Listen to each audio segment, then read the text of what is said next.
दलित व अपेक्षित समाज के हित में इसने जीवन की दी है कुर्बानी। और बहन जी की एक आवाज़ पर पूरे देश भर से लोग इसका तो ये कि जो लखनऊ का नज़ारा देख के ये लोगों को पता चल जाएगा कि बीएसपी ना तो ख़त्म हुई थी और ना ही ख़त्म हुई है और ना ही कभी ख़त्म होगी।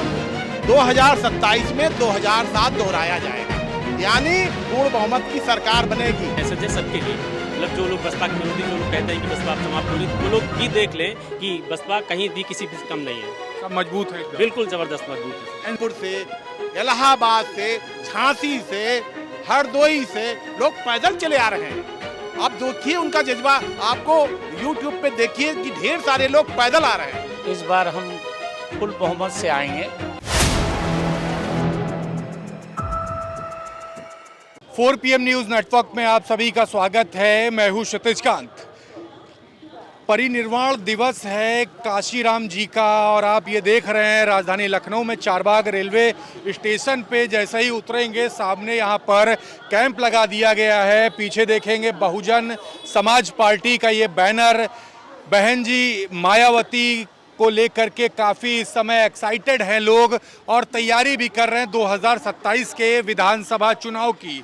एक तरीके से बिगुल फूंकने की बात करी जा रही है और आप देख रहे हैं राजधानी लखनऊ के तमाम हिस्सों में नीले रंग के बैनर हैं जिसमें हाथी का निशान लगा हुआ है और लोग तैयारी कर रहे हैं इस परिनिर्वाण दिवस की। लेकिन इसी बीच में तमाम अलग मुद्दों पर भी चर्चा हो रही है। एनसीआरबी के डेटा को लेकर भी चर्चा हो रही कि इस सरकार में कहीं ना कहीं ये आंकड़े बहुजन या फिर कहिए दलित उत्पीड़न के बड़े हैं। हम सब चीज़ों को लेकर बात करेंगे और इस परिनिर्वाण दिवस को लेकर के किस तरीके की एक्साइटमेंट है, तैयारी क्या है, इस पर भी चर्चा करते हैं। शुरुआत सर आपसे करेंगे, खड़े हो जाते जरा। सर नाम क्या हुआ? डॉक्टर उपेंद्र कुमार। उपेंद्र जी, तैयारी काफ़ी है परिनिर्वाण दिवस की और यहीं से 2027 का बिगुल फूंकने की भी तैयारी है, इस तरीके की बातें चल रही, क्या कहेंगे? देखिए, चुनाव तो अलग चीज़ है, ये हम लोगों का जो हम लोग प्रेरणा स्रोत हैं बहुजन समाज पार्टी के संस्थापक DS4 और वाम सेव के संस्थापक माननीय कांशीराम जी, जो हम एक प्रकार से इस सामाजिक आंदोलन के जनक हैं बाबा साहब डॉक्टर अम्बेडकर जी के बाद, तो उनके परिनिर्वाण दिवस पर बहन जी के आह्वान पर हम लोग इकट्ठे हैं और बहन जी की एक आवाज़ पर पूरे देश भर से लोग इस कार्यक्रम में सम्मिलित होने के लिए आ रहे हैं। ये चारबाग रेलवे स्टेशन पे ये कैंप लगाना एक अपने में भी मैसेज दे रहा है कि जो यहाँ पर आएगा उसको समस्या ना हो। कितनी संख्या अभी देख रहे हैं? देखिए, हमारी बहन जी आयरन लेडी हैं और Bahujan Samaj party cadre based संगठन है और जो हम लोगों का वाम सेव का संगठन है वो पूर्णतः अनुशासित। उनको अंदाज़ा है, सब लोगों को अंदाज़ा है कि जो 5 लाख की भीड़ बताई गई थी उससे ज़्यादा कई गुना ज़्यादा भीड़ यहाँ पर इकट्ठी हो रही है। तो बहन जी के निर्देश पर हम लोग चारबाग स्टेशन पे एक स्वागत कक्ष बनाया गया है। विभिन्न प्रदेशों से और उत्तर प्रदेश के विभिन्न जनपदों से जो लोग आ रहे हैं उन्हें किसी प्रकार की भी समस्या ना हो, उस समस्या के निस्तारण के लिए हम लोग जिला प्रशासन और रेलवे के सहयोग से यहाँ पर उनके सहयोग के लिए बैठे हैं कि लखनऊ के वासी जो हैं सुरक्षित रहें, किसी प्रकार का ट्रैफिक जाम ना हो और पूरी भीड़ जो अनुशासित रूप से कार्यक्रम स्थल जाए और कार्यक्रम स्थल से पुनः अपने गंतव्य तक स्थल। सर, दूसरी भी चर्चा हो रही है कि यहाँ से 27 की तैयारी भी हो रही है और साथ ही साथ इस बिगुल फूकने के साथ साथ एक तरीके से शक्ति प्रदर्शन ही माना जा रहा है कि सरकार देख ले बहुजन कितना मजबूत है। बिल्कुल, बहुजन तो मजबूत है ही है, बहुत पहले से मजबूत है और हम लोग 4 बार सरकार भी बना चुके हैं और बाकी जो बहन जी का निर्देश हम लोग उसका पालन करेंगे। और ये तो सब लोग देख रहे हैं कि जो लखनऊ जनपद है, उत्तर प्रदेश राजधानी लखनऊ, वो पूरा नीला हो गया है। तो ये 2027 के लिए मैसेज है सबके लिए, मतलब जो लोग बसपा के विरोधी जो लोग कहते हैं कि बसपा अब समाप्त हो रही, तो वो लोग भी देख लें कि बसपा कहीं भी किसी भी कम नहीं है, सब मजबूत है, बिल्कुल ज़बरदस्त मजबूत है। एनसीआरबी के आंकड़े पे भी बात कर लेते हैं। अभी हाल ही में आंकड़ा आया है और उसमें दलित उत्पीड़न की बात सबसे ज़्यादा हो रही है इस सरकार में। ये आंकड़े बता रहे हैं ये जो समस्याएं जो हो रही हैं, क्या इस पर क्या कहेंगे और इसको लेकर के क्या रणनीति आगे आप लोग चाह रहे हैं कि तय हो? देखिए, मैं बार बार कह रहा हूँ कि जो रणनीति तय करती हैं वो हमारी बहन जी तय करती हैं, हम इस पर कुछ बोल नहीं सकते हैं। बात रही सरकार की, जो एनसीआरबी के आंकड़े हैं, तो जो सरकार है वो तो हर मुद्दे पर फेल दिख रही है और इससे जो जनाक्रोश उपज रहा है वो बहुजन समाज पार्टी के साथ आ रहा है। आक्रोश है सरकार से? बिल्कुल बिल्कुल आक्रोश है। बिल्कुल, देखिए काफ़ी पुराने नेता हैं बसपा का गमछा लगाए हुए, बहुत कम लोग दिखते हैं चाचा ये गमछा लगाए हुए। धन्यवाद। 4 PM। नाम क्या हुआ सर आपका? चंद्रिका प्रसाद। चंद्रिका जी, तैयारी क्या देख रहे हैं? तैयारी देखिए, कल हमारे मान्यवर कांसीराम जी दलित शोषित के मसीहा और सामाजिक आंदोलन के जनक कहे जाते हैं और उनके विषय में हमें यही कहना कि अपने परिनिर्वाण के पूर्व ही उन्होंने एक ऐसे समाज का निर्माण कर दिया कि जो आज हमारा बहुजन समाज अपने अधिकारों के प्रति सजग है।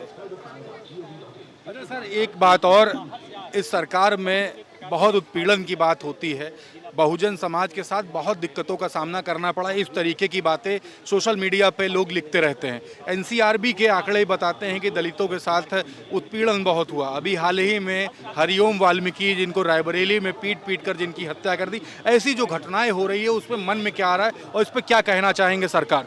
इसमें बहुजन समाज बहुत आक्रोशित है और अपने अधिकारों के प्रति सजग है। इन्हीं संक्षिप्त शब्दों में अपनी बात निकाल। बिल्कुल। आपका नाम सर क्या हुआ? मेरा नाम कैलाश गौतम है। कैलाश जी, कब से जुड़े हुए हैं बसपा से? मैं तो DS4 के ज़माने से जुड़ा हुआ हूँ। काफी लंबा समय आपने अदा कर दिया। जी जी। तो आगे तैयारी क्या है? परिनिर्वाण दिवस पे भी एक काफी जोश होता है और बसपा के समर्थक किस तरीके से इस बार बिगुल फूंक रहे हैं? देखिए, ऐसा है कि मैं तो 2006 और 7 के बीच में भी देख चुका हूँ, जब माननीय कांसीराम साहब 9 अक्टूबर 2006 को हमारे बीच में नहीं रहे तो बहुत सारी मीडिया ने प्रचार किया कि अब तो पार्टी खत्म हो गई है, क्योंकि उस समय तत्कालीन मुलायम सिंह यादव जो मुख्यमंत्री थे, बहुत सारे विधायकों को तोड़ रखा था और कांसीराम साहब भी चले गए थे, तो ऐसा लगता था बहुजन समाज पार्टी खत्म। लेकिन बहन जी ने, आदरणीय मायावती जी ने उस समय 2007 में सारे समाज को इंजीनियरिंग, सोशल इंजीनियरिंग करके सरकार बनाई। ऐसे ही 2027 में 2007 दोहराया जाएगा। बहन जी ने ऐसा बोला है, बोल दिया है तो बोल दिया है। वो सोशल इंजीनियरिंग करे, चाहे सामाजिक समरसता करें, सामाजिक गठबंधन करके पूर्ण बहुमत की सरकार बनाएंगी, ऐसा मुझे दिख रहा है। सर, एक बात और, अभी आपने कहा काशीराम जी के ना रहने के बाद आप लोगों को इस तरीके की धारणा बनाई गई कि बसपा खत्म हो चुकी है। इस बीच में भी कई लंबे साल से बसपा के खात्मे की ही बात हो रही। दोबारा से किस तरीके की तैयारी और क्या कहेंगे, क्या मैसेज देंगे उन लोग को जो कहते हैं बसपा खत्म? देखिए वही मैं मैसेज अभी दे रहा था कि 2006 में जिस प्रकार से लोग कह रहे थे कि ये BSP खत्म हो गई है, तो 2007 में मजबूती के साथ पूर्ण बहुमत की सरकार बनी थी। उसी तरह बहन जी ने अब सोच लिया है बूथ लेवल पे काम करना और पब्लिक से मिलने का उन्होंने एक मुद्दा बनाया है, एक तरीका बनाया है कि 9 अक्टूबर को ज़्यादातर वो अपने कार्यालय में करती थी, क्योंकि माननीय कांसीराम साहब का जो स्मारक है वहाँ निर्माण कार्य भी चल रहा था, इसलिए ऐसा कोई कार्यक्रम नहीं हुआ। लेकिन पहली बार 9 अक्टूबर को कल जो है एक श्रद्धांजलि सभा है, तो बहन जी वहाँ पे सबको संबोधित करेंगी। ऐसा सुनते ही पूरे देश के जो बहुजन समाज पार्टी के समर्थक हैं उनमें जोश आ गया है। और यहाँ तक के कि हम यहाँ बैठे हैं तो इस समय ट्रेन से बहुत सारे लोग आ चुके होते, लेकिन आपको मालूम ही होगा कि बहुत सारी ट्रेन कैंसिल हैं। उसके बावजूद भी हमारे गोरखपुर से, इलाहाबाद से, झांसी से, हरदोई से लोग पैदल चले आ रहे हैं। आप देखिए उनका जज्बा, आपको YouTube पे देखिए कि ढेर सारे लोग पैदल आ रहे हैं। ये क्या एक बड़ा मैसेज दे रहे हैं आप लोग? एक तरीके से शक्ति प्रदर्शन मान लेना चाहिए कि सरकार जिस तरीके से, या फिर जो तमाम लोग जो कहते हैं बसपा खत्म हो चुकी है, उनको ये बड़ा मैसेज जा रहा है? हाँ जी हाँ, एकदम मैसेज है। और एक बात बता दें, मैंने तो उस समय का दौर भी देखा है 2006 और 7 का, तो मैं एकदम पक्के दावे के साथ कह रहा हूँ कि 2027 में 2007 दोहराया जाएगा, यानी पूर्ण बहुमत की सरकार बनेगी। ऐसा कुछ नहीं है, एक तेलुगु देशम के नेता चंद्रबाबू नायडू भी ऐसे होते थे, एक बार उनको कुछ नहीं मिला था, शून्य बटा सन्नाटा हो गए थे और फिर भी अगले बार में उन्होंने पूर्ण बहुमत की सरकार बनाई थी। तो पब्लिक है, पब्लिक के दिमाग में है कि सबसे अच्छा कोई कुशल प्रशासक मुख्यमंत्री है वो बहन मायावती है, आज पब्लिक याद करती है।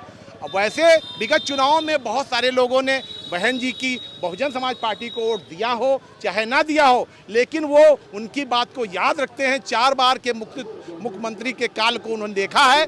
अब उत्तर प्रदेश की जनता बहन मायावती को शासन में लाना चाहती, ऐसा बहन जी ने सोच लिया है, बहन जी को महसूस हुआ है, इसीलिए उन्होंने धरातल पे बूथ लेवल पे काम शुरू किया। मैंने तो इधर 4-5 महीने से देखा कि छोटा सा छोटा कार्यकर्ता एक्टिव हुआ है, तभी बहन जी ने एक बड़ी कार्यक्रम का आयोजन किया है। बिल्कुल, तो ये देख रहे हैं राजधानी लखनऊ में तमाम अलग अलग जगहों पे बैनर लगे हुए हैं। बसपा के परिनिर्वाण दिवस है माननीय काशीराम जी का, और साथ ही साथ बहन मायावती जी काफ़ी एक्टिव हो चुकी, इस तरीके की बात है। 2027 के विधानसभा चुनाव में 2007 को दोहराया जाएगा, इस तरीके की बातें काफ़ी कॉन्फिडेंस में है यहाँ पर लोग। हम पीछे भी आएंगे और ये टेंट सजा हुआ है चारबाग रेलवे स्टेशन पर। सर आपसे बात करेंगे, खड़े हो जाते। सर, बसपा को लेकर के तमाम सारी अब बातें होने लगी हैं। 5 लाख से ज़्यादा आपके बसपा के समर्थक आ रहे हैं, आप लोग चारबाग रेलवे स्टेशन पर हैं। क्या तैयारियां आगे के लेकर हो रही, क्या रणनीति देख रहे हैं? 27 का विधानसभा चुनाव किस करोड़ पलटते हुए देख रहे हैं? 27 का चुनाव जो होगा बहुत महत्वपूर्ण होगा और बहुत अच्छा होगा। इस बार हम फुल बहुमत से आएंगे। सर, उन लोग को क्या मैसेज देंगे जो कहते हैं कि बसपा खत्म हो चुकी है, अब बसपा कोई अस्तित्व नहीं रहा? मैसेज क्या दे रहे हो? नहीं, हम लोग हमेशा नाच गाना हो हंगामा हम लोग कभी नहीं करते हैं। हम लोग बहुत शांत है, शांत से रहते हैं। हम लोग को जो राजनीति करना है हम लोग अपने स्तर से राजनीति करते हैं, और 27 में जो है जो लोग बोल रहे हैं ऐसा उनको दिख जाएगा। अच्छा, एक चीज़ सर, और एनसीआरबी के आंकड़े जो आए हैं वो बताते हैं कि दलितों के साथ में, दलित समाज के साथ में उत्पीड़न बढ़ा है। अभी हाल ही घटना है रायबरेली में, हरिओम वाल्मीकि जी दलित समाज से आते हैं, उनको पीट पीट कर उनकी हत्या कर दी गई। और ये घटना तब होती जब एनसीआरबी के आंकड़े आ चुके होते, तमाम सवाल खड़े होते। सरकार से क्या कहेंगे, क्या गुहार लगाएंगे आप? सरकार से हम लोग यही बोलेंगे कि सरकार अच्छा काम करे, उनका ध्यान दे और उनका पूरा ख्याल रखे। बिल्कुल, तो देखिए यहाँ बात कर रहे हैं एक मैम भी हमारे साथ। मैम, आपका नाम क्या हुआ? रश्मि गौतम। रश्मि जी, क्या तैयारी कर रही हैं? आपकी बड़ी नेता भी महिला हैं और महिलाओं में भी काफ़ी जोश है इस समय। परिनिर्वाण दिवस से क्या बिगुल फूंक रही हैं और तैयारी क्या आगे की? जी, जो लोग जैसे कह रहे हैं कि बीएसपी खत्म हो गई है जी, तो ये कि जो लखनऊ का नज़ारा देख के ये लोगों को पता चल जाएगा कि बीएसपी ना तो ख़त्म हुई थी और ना ही ख़त्म हुई है और ना ही कभी ख़त्म होगी। तो इस बार 2027 में ईंट से ईंट बजाने की तैयारी जी है? बिल्कुल बिल्कुल बिल्कुल, हम लोग पूरा जोर लगा रहे हैं कि बहन जी की सरकार इस बार आए 2027 में। बूथ स्तर पे तैयारी है? जी जी बिल्कुल। तो ये देख रहे हैं, हम बात कर रहे हैं, ये बसपा का टेंट लगा हुआ है चारबाग रेलवे स्टेशन पर। हम बात कर रहे हैं और पूरे लखनऊ का अगर आप नज़ारा देखेंगे तो हर जगह बसपा के बैनर लगे हुए हैं।